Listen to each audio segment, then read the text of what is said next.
Hi, I'm Gary Engler, your socialist grandfather.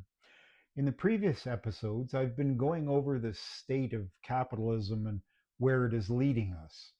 Today, I'll talk about capitalist contradictions, lies, and absurdities.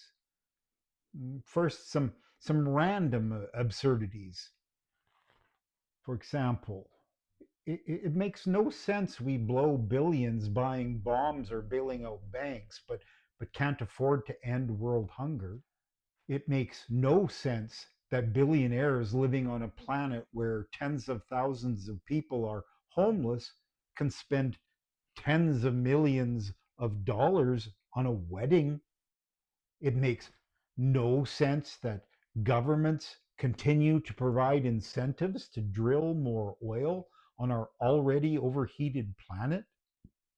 It makes no sense that we name hospitals after billionaire donors instead of selfless nurses or the actual people who develop life saving medicines. It makes no sense that most of the profits from industries in poor countries flow to corporations and capitalists in wealthy parts of the world. The system makes no sense, but the system's lies have been repeated so often that people believe them. Still, some simple questioning expresses the truth. For example, they say capitalism means freedom. Is this really true for the 70-year-olds with pitiful pensions selling Big Macs or greeting Walmart shoppers? For garment workers in Bangladesh or Haiti or Honduras earning $5 per day? For the generations to come who will face climate change caused by profits earned spewing ever more carbon into the atmosphere? They say, don't interfere with the free market. You mean the same free market that destroyed millions of good working class jobs in order to enable a few dozen multimillionaires to become billionaires? The market that gives us plenty of $150,000 cars and $45,000 watches, but can't provide education for all, proper sewage or water systems, or affordable quality daycare.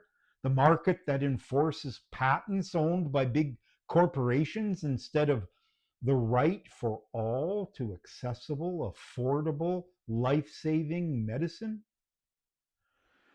Apostles of greed claim competition and choice are the only rights worth fighting for, as if we are nothing but consumers. But the vast majority of us are workers too. What about our rights at work? They are ignored, trampled upon, and denied because the free market requires it. Once upon a time, we had a vision of an alternative economic and social system. Once upon a time, a movement of hundreds of millions of ordinary people with that vision was created to build a better world.